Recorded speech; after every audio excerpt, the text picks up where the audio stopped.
¿Qué tal mis queridos amigos? Bienvenidos una vez más a 10 centavos. Como todos ustedes saben, el 11 de octubre de cada año se conmemora el Día de la Mujer Boliviana. Esta fecha fue instituida en 1980 en el gobierno de la primera presidenta, la señora Lidia Gayler, en un justo homenaje a la poetisa y escritora cochabambina Adela Zamudio. Sabemos que en la historia de Bolivia el papel de la mujer ha sido trascendental, destacando en varios campos, en el arte, en la literatura, en la ciencia, en la investigación, en el periodismo. Es por eso que en 10 centavos, en esta ocasión, hemos preparado los hitos más importantes de la participación política de las mujeres dentro de la historia de Bolivia. Quédate y empezamos entonces con nuestra revisión.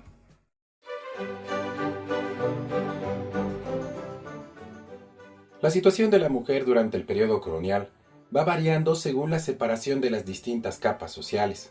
Sin embargo, no se puede hablar todavía de derechos políticos, ya que en general sus derechos eran limitados aún para las españolas, y más limitados mientras se baja en la estructura social.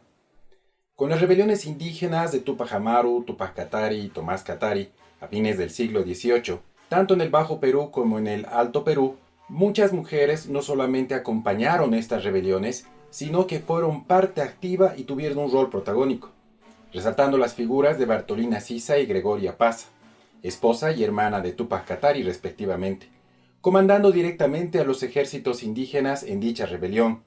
Si bien esta rebelión no fue netamente indígena, también participaron criollos y mestizos. Igual que Sisa y Apasa, varias mujeres de distintas clases sociales participaron en lo que a la larga derivaría en la independencia americana.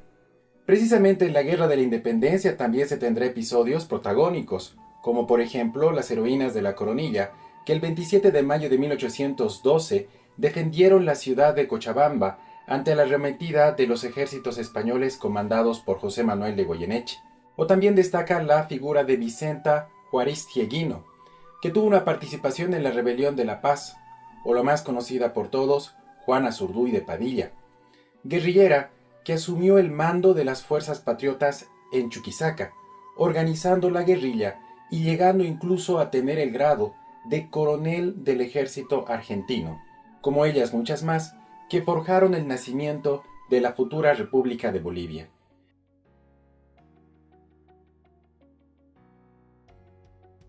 Sin embargo, al nacer la nación, la participación va a ser reservada solo para las élites de militares y criollos, dejando de lado no solo a las mujeres, sino también a los indígenas y mestizos.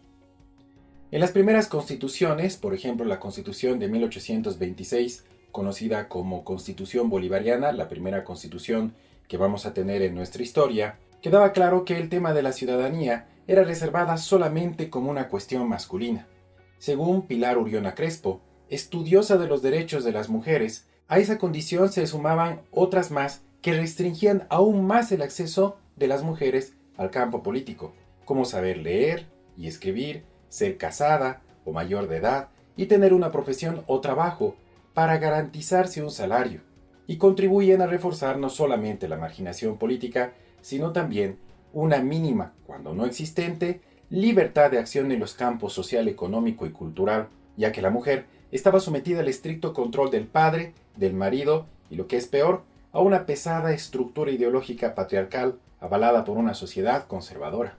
El oponerse a ese orden se castigaba incluso con la reclusión.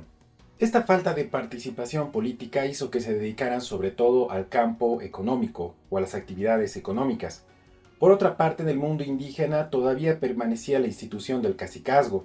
Es así que varias mujeres se van a hacer cargo como autoridades de varias provincias, y en el oriente serán responsables de algunas capitanías chiriguanas. Pero su participación no solamente como autoridades. Después del despojo sistemático de las tierras a fines del siglo XIX, desde las medidas de Melgarejo o las leyes de exvinculación de 1874, ellas participaron una vez más como parte fundamental en las rebeliones y fueron duramente reprimidas y masacradas. Con el ingreso del siglo XX se van a crear las primeras instituciones educativas femeninas, con maestras que serán portavoces de los nuevos ideales femeninos.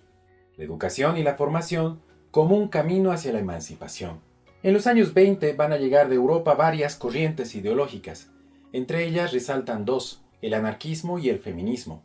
En 1921 aparece el primer número de Feminiflor, una publicación del Centro Artístico Intelectual de las Señoritas de Oruro. En 1929 va a aparecer la revista Iris en Cochabamba, iniciada por María Teresa Orquídea. Ese mismo año salió a la luz la revista Ideal Femenino y al año siguiente la publicación La Aspiración. En 1923 las mujeres intelectuales se organizaron en el Ateneo Femenino. Esta institución en 1929 organizó su primer congreso, donde se van a desarrollar los conceptos y planteamientos de la liberación femenina, y se socializarán las inquietudes en torno a los derechos de las mujeres bolivianas. Sin embargo, esta lucha estaba solamente centrada en las mujeres letradas. Según María Elvira Álvarez, estas mujeres pertenecían a las clases alta y media de la sociedad, por tanto, tenían concepciones del rol que debía jugar la mujer bastante parecidas, y de hecho que se ponían a las mujeres sindicalistas. De hecho, el rol compañera de su pareja hombre y madre formadora de hijos ciudadanos para el progreso de la patria, se oponía al ideario de las mujeres socialistas. Estas mujeres socialistas, influenciadas por el anarquismo, planteaban la libertad y la lucha por mejores condiciones de vida. Así podemos observar dos posturas diferentes dentro del movimiento femenino.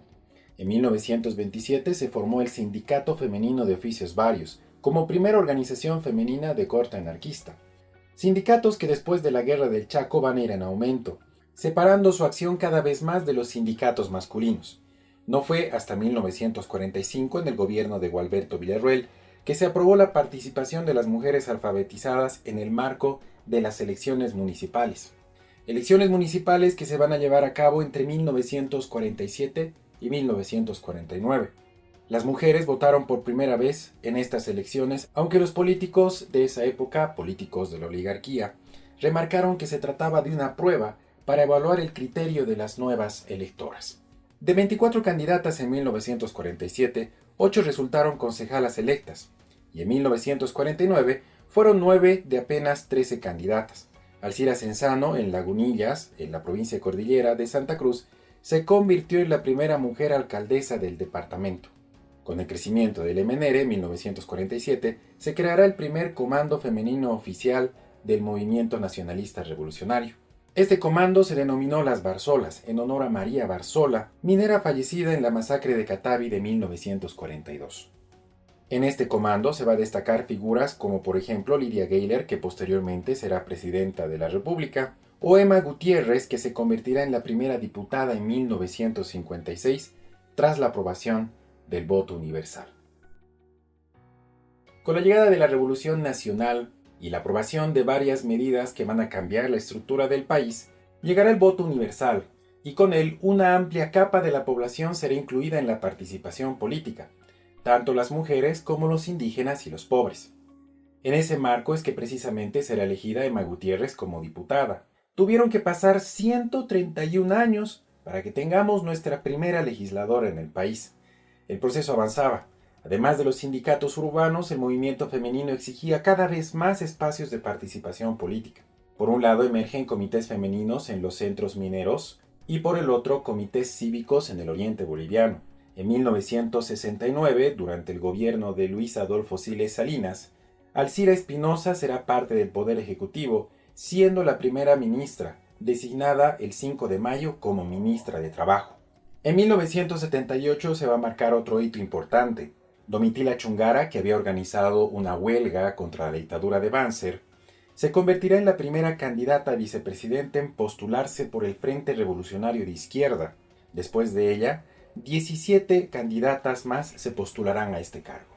En 1979, 10 años después de la posesión de Alcira Espinosa como primera ministra, Ana María Romero de Campero, durante el gobierno de Walter Guevara Arce, será designada como ministra de Prensa e Informaciones.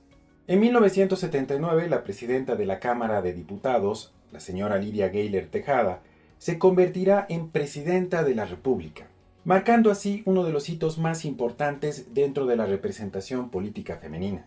Le tocará vivir un tiempo muy turbulento, culminando lamentablemente en un cruento golpe de Estado por parte de Luis García Meza. Con el retorno a la democracia en los años 80, las organizaciones femeninas fueron en aumento, tanto en los sectores profesionales como en los sectores campesinos.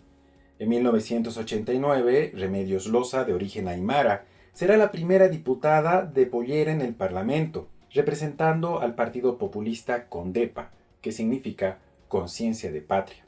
Además de eso, en 1997, ella también se convertirá en la primera candidata a la presidencia del país. Luego de ella, le seguirán 4 candidatas más.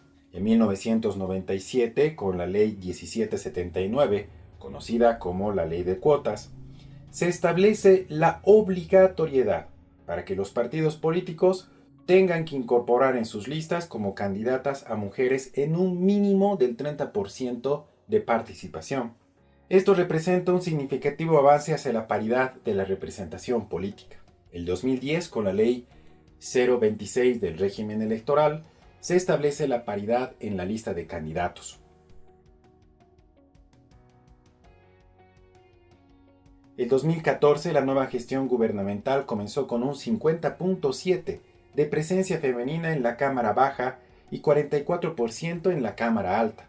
En virtud de estos datos, Bolivia ocupa el tercer lugar en el mundo, después de Ruanda y de Cuba, en representación de mujeres en instancias legislativas, concretamente en la Cámara de Diputados. El año 2017, Vicencia Paza, una concejal de una localidad del departamento de La Paz, denunció a sus colegas por el mal uso de algunas movilidades del municipio. En represalia, estos concejales no notificaban a ella y a una de sus colegas que le ayudó en esta denuncia el lugar donde se realizaban las sesiones del Consejo Municipal. Es más, además de no notificarle el lugar donde se realizaban las sesiones, ella sufría maltrato de parte de estos concejales. Es así que ella tuvo la brillante idea de comprarse una motocicleta y de perseguir, sí, como ustedes lo escuchan, perseguir los lugares donde sesionaba el consejo. Como ella, varias representantes, tanto a nivel municipal, departamental y nacional, deben sufrir lo que se llama el acoso político, pese a que desde el año 2013 existe una ley contra el acoso y la violencia política hacia las mujeres. Si bien cada día se van acrecentando los espacios de representación política para las mujeres, ha sido un largo proceso histórico y, por qué no decir también doloroso proceso, para conseguir una mejor democracia y luchar contra uno de los mayores flagelos de la sociedad boliviana, el machismo. Si bien se han dado grandes avances, se debe ahondar más en este proceso, para que la paridad no solamente sea una obligación de los partidos políticos, sino que esto nos lleve a tener una mejor y una democracia más participativa y más incluyente. Y eso es todo, mis queridos amigos. No te olvides dejar un like a este video. Si te ha gustado, compártelo entre tus amigos. No te olvides seguirnos en nuestras redes sociales. Mi nombre es Amílcar Centeno y esto fue 10 centavos. Besito sería.